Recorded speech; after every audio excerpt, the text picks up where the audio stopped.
moved in on a quiet residential street in Fairfax County, Virginia. 112 federal agents moved in on a $7.3 million estate. The owner of that estate was not a drug lord, not a cartel boss, not a known criminal of any kind. He was a sitting federal judge, appointed by the president, confirmed by the Senate, trusted to uphold the very laws he had been breaking for over a decade. And underneath his estate, buried 42 feet below the surface, agents found something that would shake the entire federal judiciary to its core: a tunnel 214 meters long, reinforced concrete walls, electric rail system, climate-controlled, and connected directly to a commercial warehouse on the other side of a state highway. This is the story of how one of America's most respected federal judges built a $14.7 billion drug pipeline directly underneath his own home, and how it took the FBI 12 years to find it. Let's start with who we're talking about. For the purposes of this report, we'll refer to him as Judge Raymond Callister, 63 years old, Harvard Law, class of 1985, clerked for the Fourth Circuit, spent 11 years as a federal prosecutor before being nominated to the bench in 2008. By all accounts, Callister was a model judge, known for his tough-on-crime stance, known for handing down some of the longest sentences in drug trafficking cases in the Eastern District of Virginia. In 17 years on the bench, he sentenced over 400 drug offenders, combined prison time exceeding 6,000 years. And that's what makes this case so devastating. Because while Judge Callister was sentencing drug traffickers to decades behind bars in his courtroom, he was running a drug pipeline underneath his own house that dwarfed anything those defendants had ever touched. The FBI estimates that over the last 12 years, more than $14.7 billion worth of narcotics moved through that tunnel: fentanyl, cocaine, methamphetamine, heroin, all of it flowing directly under the estate of a man who swore an oath to uphold the Constitution of the United States. But here's what the FBI says is the most disturbing part. Callister wasn't just running drugs. He was using his position on the bench to protect the entire network. Now, let's talk about what they found underground, because this was not some crude passageway dug with shovels. The tunnel began in the basement of Callister's estate, behind a custom-built wine cellar. The entrance was concealed behind a motorized wine rack that could only be activated by a biometric fingerprint scanner, disguised as a temperature control panel. Federal agents say they spent 45 minutes in the basement before an infrared scan revealed a void behind the wall. Once they got through, here's what they found: a reinforced concrete tunnel 7 feet high and 5 feet wide, running 214 meters from the estate basement to a commercial warehouse across Virginia State Route 644, 42 feet below ground level at its deepest point. The tunnel had a fully operational electric rail system, small carts on tracks, battery-powered, capable of moving up to 800 pounds of cargo per trip. The FBI estimates the rail system could transport approximately 4 metric tons of product per week. But it gets worse. The tunnel was climate-controlled, dehumidifiers, ventilation system, LED lighting along the entire length. There were even 2 staging areas, one at each end, with a storage compartment built into the walls, each capable of holding up to 2,000 kilograms of product. According to the FBI engineering team, the construction of this tunnel would have required at least 18 months of work, heavy machinery, and an estimated $2.3 million in materials alone. And here's the critical question. How do you build a 200-meter tunnel under a federal judge's estate without anyone noticing? The answer, according to investigators, is that Callister filed permits for what he described as a geothermal energy system in 2013. The permits allowed for extensive underground excavation. County inspectors signed off on it. No one ever verified what was actually being built below ground. For 12 years that tunnel operated without a single inspection. The tunnel was the artery, but the body was much, much larger.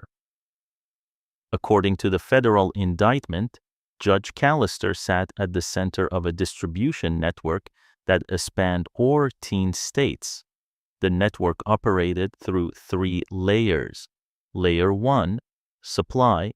Product entered the United States through 2 primary corridors, the Texas border near Laredo and maritime shipments arriving at the port of Norfolk. Both corridors were managed by cells with direct ties to the Sinaloa Cartel's Chapitos faction. Layer 2, transit. Once product reached Virginia, it was moved through the tunnel to the warehouse, which operated as a legitimate logistics company called Atlantic Ridge Distribution. On paper, Atlantic Ridge shipped industrial cleaning supplies to commercial clients across the East Coast. In reality, it was the central hub of a narcotics pipeline. Atlantic Ridge had 17 trucks registered with the Department of Transportation, 12 warehouses in 7 states, and over 200 employees, most of whom had no idea what they were actually transporting. Layer 3, distribution from Atlantic Ridge. The product was distributed to street-level networks in Washington, D.C., Baltimore, Philadelphia, New York, and as far north as Boston. The FBI estimates that at its peak, the network was moving approximately 1.2 metric tons of fentanyl per month. 1.2 metric tons per month. That is enough fentanyl to produce approximately 600 million lethal doses every 30 days. The total estimated street value of narcotics moved through this network over 12 years, $14.7 billion. And all of it was protected by one man in a black robe. This is the part that the FBI says took the longest to unravel, because Judge Callister didn't just run drugs, he weaponized his judicial authority to keep the entire operation invisible. According to the indictment, Callister used 3 primary methods. Method 1, strategic case dismissals. Over his 17 years on the bench, Callister presided over approximately 140 drug trafficking cases that were connected directly or indirectly to his own network. In 87 of those cases, he found procedural grounds to suppress evidence, dismiss charges, or reduce sentences to time served. He didn't dismiss them all. That would have been obvious. He was surgical. He dismissed just enough to keep the pipeline flowing while still maintaining his reputation as a tough sentencing judge on unrelated cases. Method 2, warrant manipulation. When federal agents requested warrants for properties connected to the network, those requests were routed through a cooperating clerk to Callister's docket. He would then either deny the warrant on technical grounds or approve it with limitations that gave targets enough time to clean the locations. The FBI identified at least 23 instances where warrant delays of 48 to 72 hours allowed network members to evacuate stash houses before agents arrived. Method 3. Intelligence leaks. Callister had access to sealed federal filings, ongoing investigation summaries, and confidential informant identities. Prosecutors believe he passed critical intelligence to network coordinators through an encrypted communication system routed through the Atlantic Ridge Company servers. The FBI estimates that Callister's judicial protection saved the network from at least 28 major busts over 12 years, 28 operations that were compromised before they could be executed, and the personal cost was devastating. 3 confidential informants whose identities were leaked through Callister's network were found dead in a 2-year span between 2019 and 2021. The FBI has not yet confirmed a direct link, but the timing is under active investigation. The operation to take down Judge Callister's network was codenamed Operation Black Robe. It was one of the largest simultaneous federal operations in the Eastern District's history, coordinated across 9 states, involving the FBI, ICE, Homeland Security Investigations, the DEA, and elements of the U.S. Marshals Service. At exactly 4:47 a.m. Eastern Time, 112 agents hit the Callister estate in Fairfax County. Simultaneously, 89 agents raided the Atlantic Ridge warehouse, and in a coordinated sweep across 14 states, 341 additional agents executed warrants at 47 locations. The total operation involved 542 federal agents, 47 warrants, 9 states, all executed within a 90-second window. At the estate, agents breached the front entrance at 4:47 and 17 seconds. Callister was found in his second-floor bedroom. According to the arrest report, he did not resist. He reportedly said only 4 words, "I want my lawyer." While Callister was being placed in federal custody, the tactical team moved to the basement. It took them 45 minutes to locate the concealed entrance behind the wine cellar. The biometric lock was bypassed by the FBI's Technical Operations Unit. What they found inside that tunnel, according to the lead agent's preliminary report, was the most sophisticated narcotics infrastructure ever discovered on U.S. soil outside of the border region.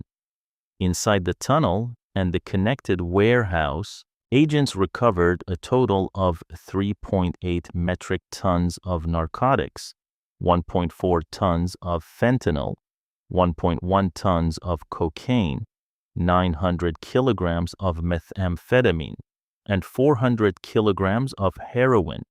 They also recovered $47 million in cash, shrink-wrapped, stored in the tunnel's staging areas. Within 72 hours of the initial raid, 203 individuals were taken into federal custody across 9 states. Let's break down who was arrested. Judge Raymond Callister himself, charged with conspiracy to distribute controlled substances, money laundering, obstruction of justice, wire fraud, and RICO violations. He faces a mandatory minimum of life in federal prison without the possibility of parole. His wife, Patricia Callister, was also arrested. She is charged with money laundering, conspiracy, and tax fraud. Investigators say she managed the financial infrastructure, moving cartel proceeds through a network of 12 shell companies and 4 offshore accounts in the Cayman Islands and Panama.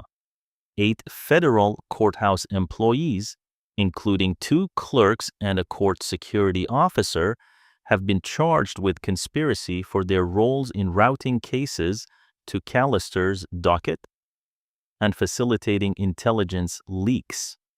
The general manager and 4 senior executives of Atlantic Ridge Distribution, all charged with RICO conspiracy and drug trafficking. 11 law enforcement officers across 3 jurisdictions, including 2 Virginia State Police detectives and a DEA field agent who allegedly provided advance warning of operations targeting the network, and 177 additional suspects across the distribution chain: street-level operators, logistics coordinators, financial facilitators, and cartel liaisons. 203 arrests in 72 hours, the largest judicial corruption takedown in modern American history. The fallout from Operation Black Robe is still unfolding. The Department of Justice has announced a comprehensive review of every case Judge Callister presided over during his 17 years on the bench. That's approximately 4,200 cases. Legal experts say hundreds of convictions could potentially be challenged and dozens of dismissed cases may need to be reopened. The Judicial Council has suspended Callister without pay pending impeachment proceedings. If convicted on all charges, he would become only the 9th federal judge in American history to be removed from the bench through impeachment. Meanwhile, the investigation is far from over. Federal sources familiar with the case tell us that the intelligence recovered from the tunnel's staging areas and from Atlantic Ridge's servers could lead to additional arrests in the coming weeks. Some of those names, according to our sources, include individuals currently holding public office. We will be covering every development of this case as it unfolds. Here's what we know right now. A federal judge trusted by the American people to uphold the law built a 200-meter tunnel under his home and used it to run a $14.7 billion drug pipeline for 12 years. 203 people are in custody. 3.8 metric tons of narcotics are off the streets. And the full scope of the corruption inside the federal judiciary is only beginning to come into focus. This is Federal Watch Network.